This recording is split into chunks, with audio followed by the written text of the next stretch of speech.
Hey, and welcome if you are new listeners, and welcome back to my loyal listeners. I'm Tamia Friat, your host, a parent coach and a mother of 3 kiddos, and I'm here to provide you with some parenting principles and practicality so you can feel confidence and joy as you parent.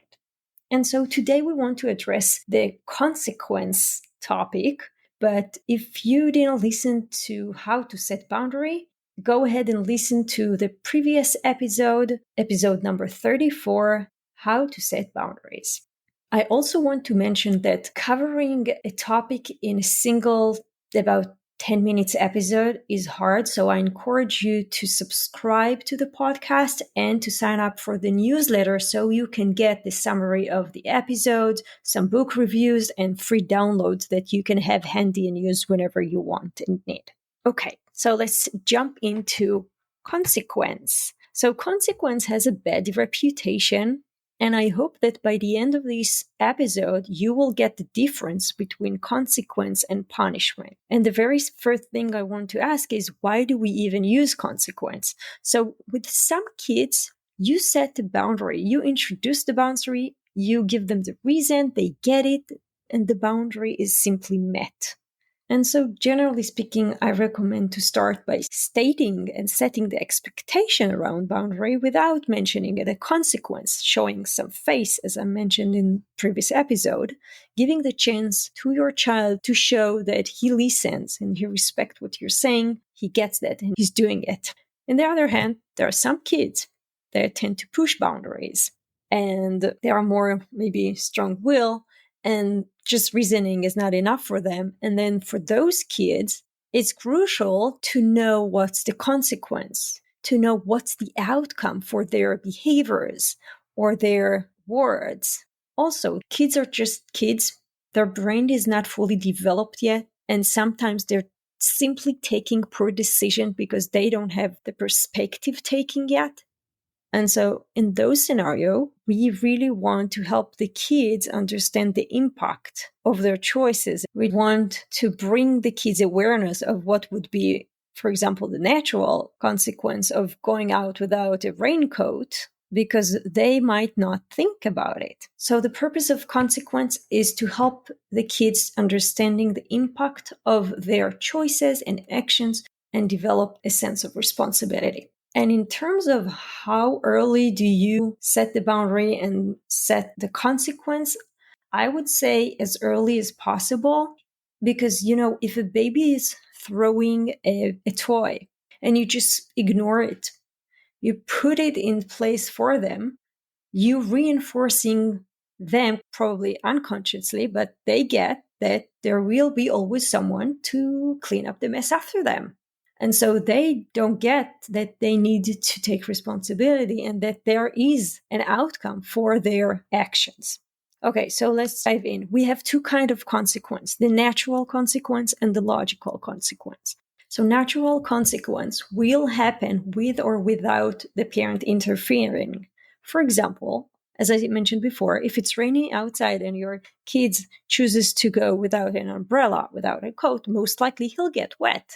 Another thing could be if the kid is not brushing his teeth, you can say, then you'll have a bad breath and your friends might not want to get close to you. Same goes with shower. If you don't shower, you'll be stinky and you might have rush in some areas in your body. So the smart choice would be to take a shower. So those are some examples for natural consequence. Then comes the logical consequence. Logical consequences are deliberately established by the parent. So the parent has the control to frame what the consequence will look like. For example, if a kid is painting the wall, you're going to ask them to clean up the wall because that's not acceptable coloring the wall. The option is to color papers. Another thing would be if they spill something on the floor. Again, if in your house it's important to live in an organized and clean house, then the consequence of pouring, even by mistake, something on the floor is simply to clean it. And then if it's a toddler, you might help them, bring them, paper towels, whatever they need. But as they grow up, they can go and get everything and independently clean whatever was spilled. Another example is if they played with a Lego and you tell them, when you leave it not organized, we might step on it. And this is really hurtful. So please go ahead and clean up the Lego. And so the consequence of not cleaning the Lego, what I'm always saying to my kiddos, if I have to clean the Lego, then I get to choose when do I want to play with it. And I'm putting it away now until I feel like. So for 2 days, I'm going to put it away and not play with it. And so do you.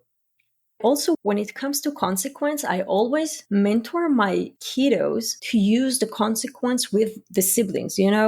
If one sibling came and pushed the other sibling, just trying to get his attention to play, then I would approach the kids that was pushed and ask him, why do you think your brother just pushed you?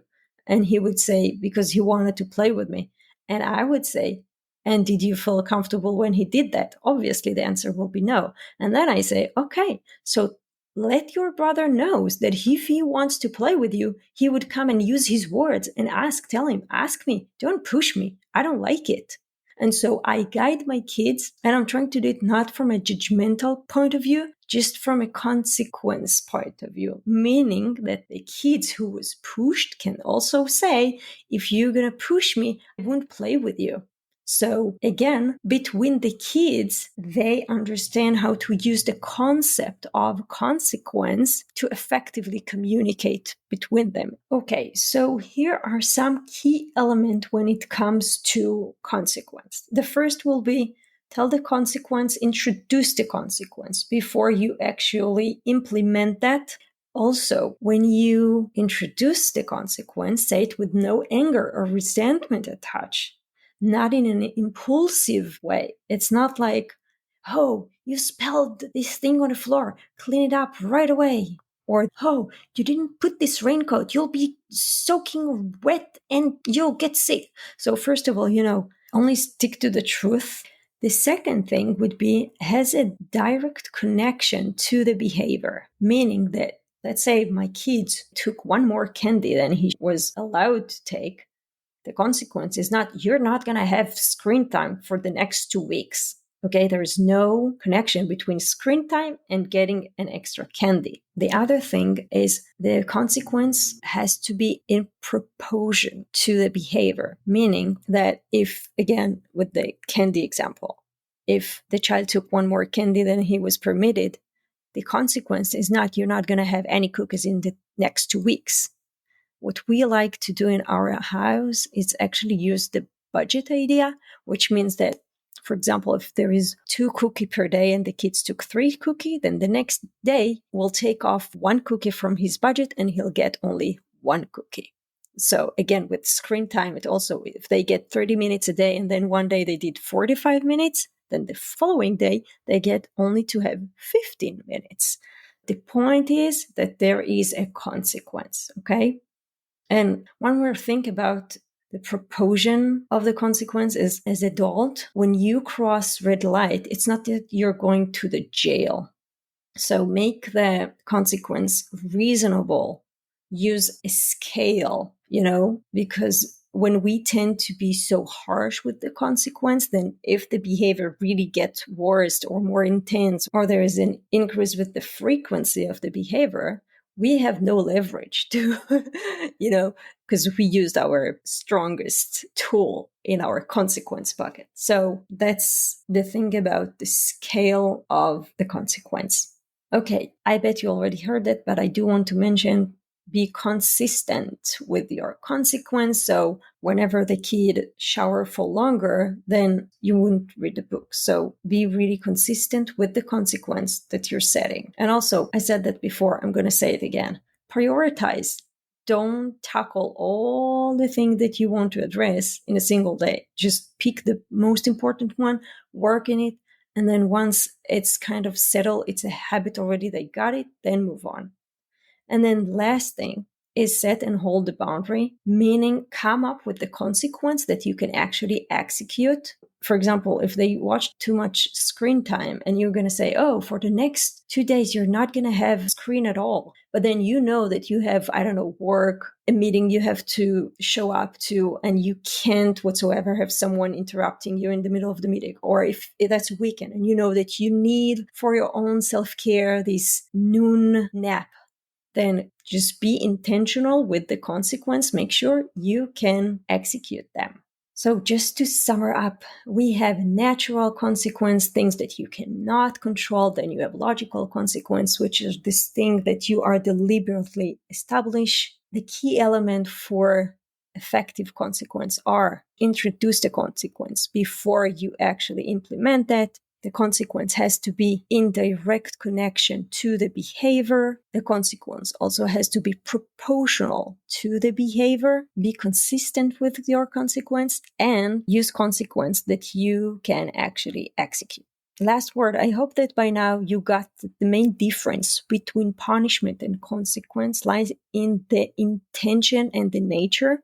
Punishment is often associated with negative approach, with impulsive reaction from the parent. Many times there is no warning and there is no opposition to the behavior, whereas in consequence, there is a valuable learning experience that helps your kids to understand the relationship between their action and the resulting consequences. And whenever you need to come up with a consequence, your focus should be on teaching your child responsibility, problem solving, and develop effective communication skills. Okie dokie. I hope that was helpful. I am here always to help you individually, so feel free to approach me and book your free session with me. The link is on the show note. Also, subscribe to the newsletter to get more and more of those parenting tools and establish what kind of parent you want to be. I'm going to take a vacation during August, so I'll see you back in September. And until then, treat yourself and your kids with compassion and curiosity. Bye.